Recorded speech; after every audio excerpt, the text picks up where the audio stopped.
This Pitch Breakfast video is brought to you by Spangler and Agans, attorneys for Charlotte's startup community. Good morning. My name is Patrick Hill, a company that I've been working on very vigorously for the last 5 years. It's called Disctopia. And Disctopia is a streaming platform dedicated to independent artists and creatives. We are the only true streaming platform that's actually dedicated to the actual creator of digital content. An artist can actually upload a song at any price, commission-free, split profits between other artists. We run no ads. We have unlimited uploads, and we also do weekly payouts every Wednesday.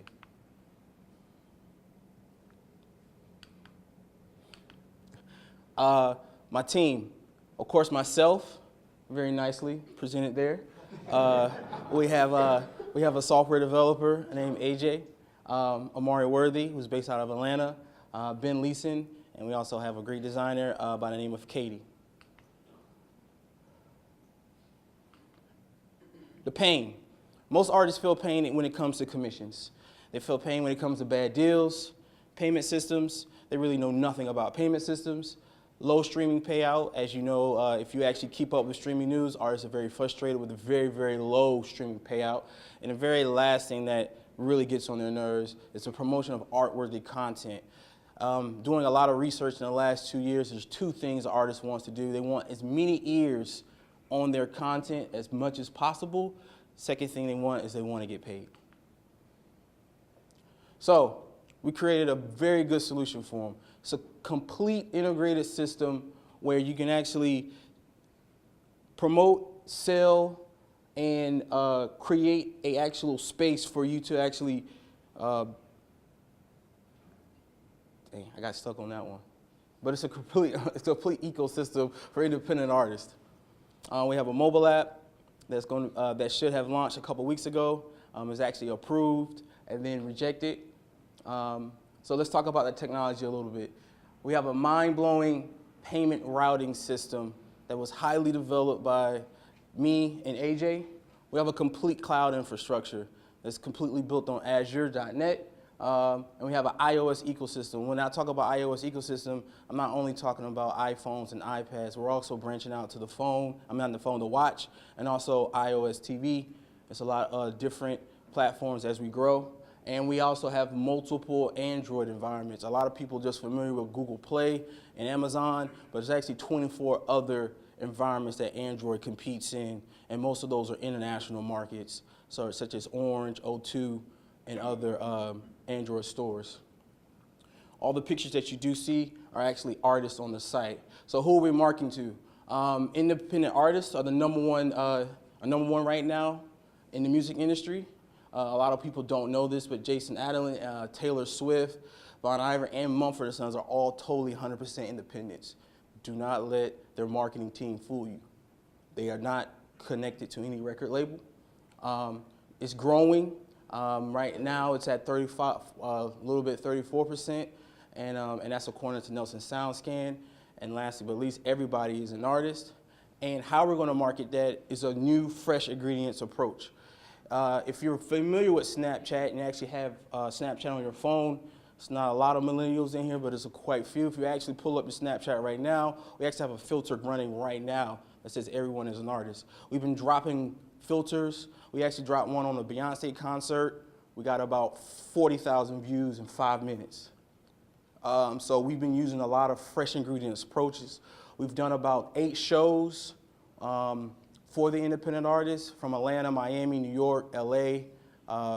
We've just been doing a lot of groundwork on recruiting artists the way they understand how to be recruited. Sales. So we have three plans. So we have a fan. You can actually just sign up, create an account, listen to music.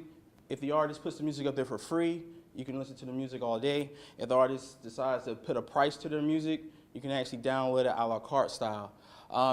You can, as a fan, then upgrade to an artist for $9.99. Then you have unlimited access to all the songs in the catalog. Once you become an artist, whether you upload something or not, you actually can upload the Artist Pro, which will be releasing January 1st. You can have more media content such as videos, podcasts, and other things to actually create a true ecosystem for an artist. A lot of people really don't understand that new artists are not just about music, they're also about their merch, they're also about their video content, and so on and so forth. Competition. So of course, everyone knows Bandcamp, iTunes, CD Baby, SoundCloud, Amazon, and of course, your do-it-yourself. Like I said, I'm not really worried. Those guys are in their own lane. You can ask me about each and every one of them, and I can tell you how we're different. SoundCloud is more of a discovery platform. Independent artists can't even upload their stuff to iTunes.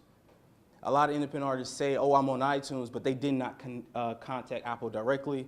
They went through an aggregator, which takes a lot of the rights and ability to collect commissions and sales and streams. Thank you.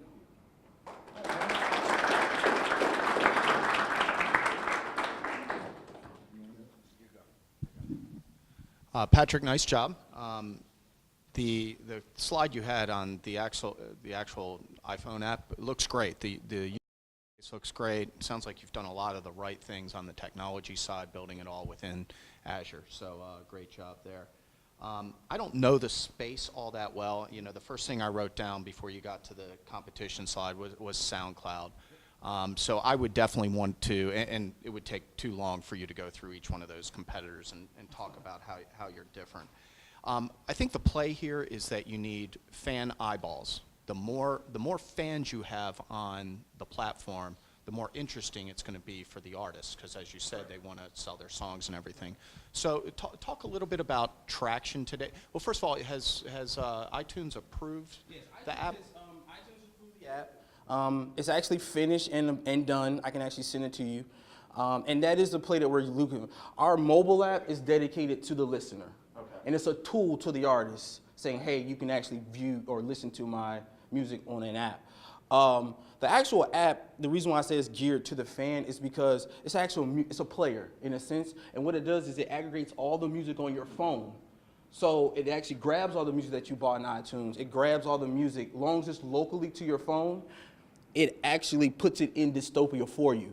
So on that one screen, you actually saw my home screen. I had Adele, but I also had a guy named Dutch Young out of Kansas City. I also had my Jay-Z album, but I also had Naj Hood, who's actually a Charlotte artist, and it merges all my songs into one player. So actually, a fan can download the app and never even heard of Disctopia, use Disctopia for a whole year, instantly click on the Explore tab. On our Explore tab, unlike iTunes, we only promote independent artists. Where if you go to iTunes or Apple Music or Spotify, they're always promoting, you know, Taylor Swift's, the big names. And so therefore, that's where we actually are going to the fan. We actually already have about 6,000 fans in our database because of our market strategy. We've partnered with a lot of you guys probably don't know, but raise your hand if you do know. We've partnered with a lot of in-house DJs, OG Ron out of Houston, a local DJ here by DJ Fanny, and what they've been doing is uploading their mixes. As long as they don't charge for it, you still can upload something for free.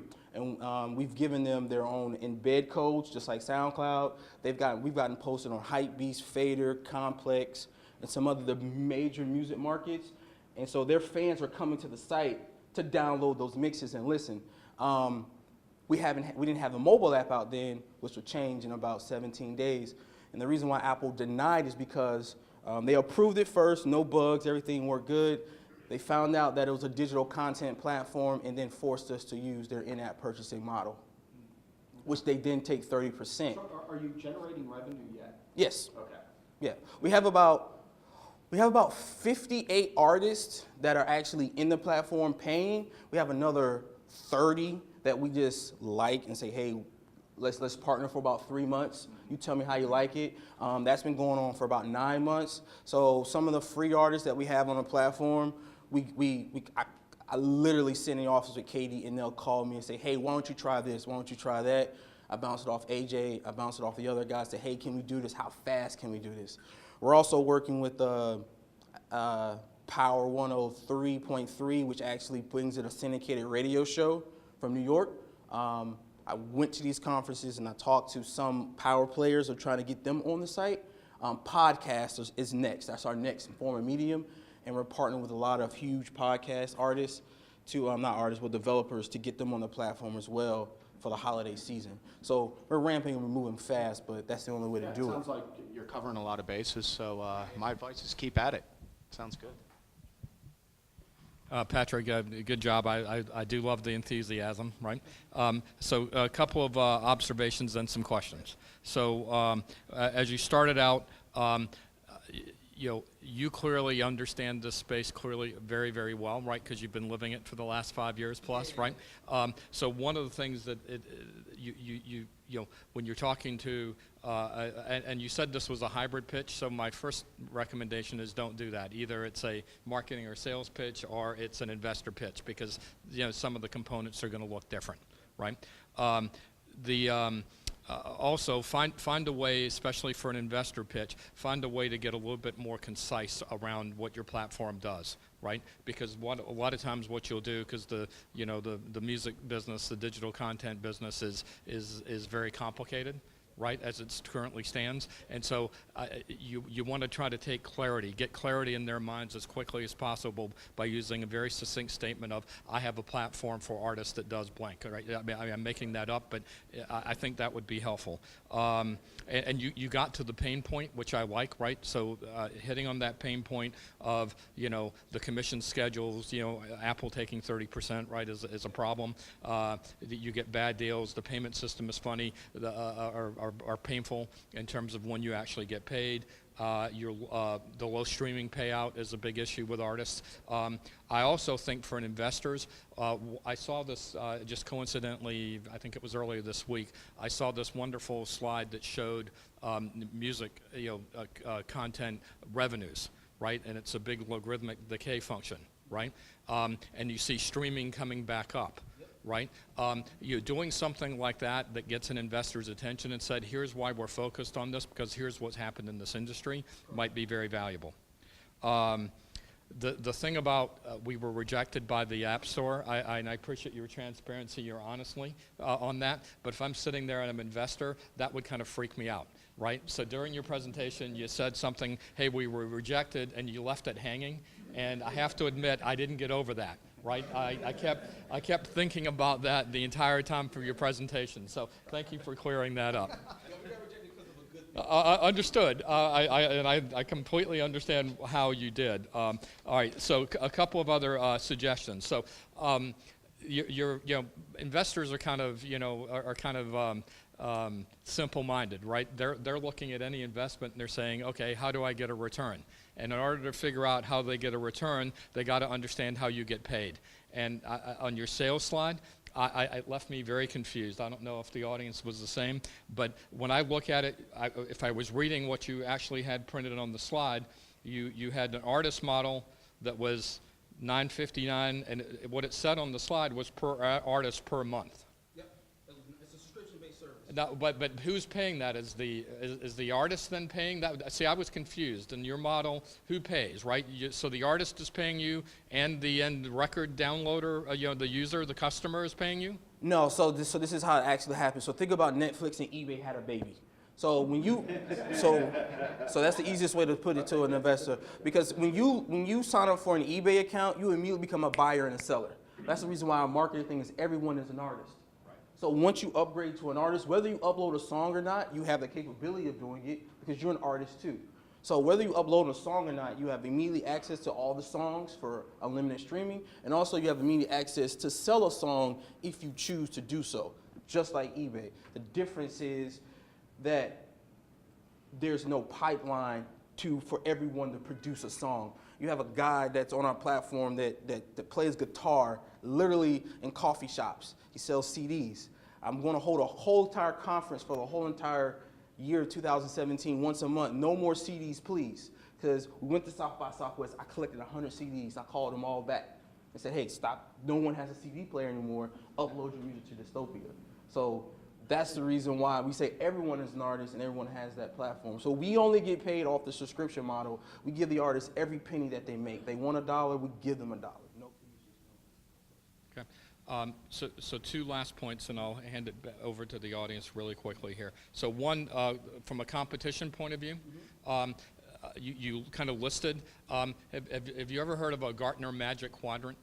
Yep. So that visual of where you fit in that landscape, that Magic Quadrant setup shows that visually, and investors aren't that smart, right? So it really helps them when we like the Magic Quadrant. So I would highly suggest you do that. And then the other thing, in the very end, have an ask, right? Because you got to the end and you sort of finished and you didn't really tell us what you were looking for.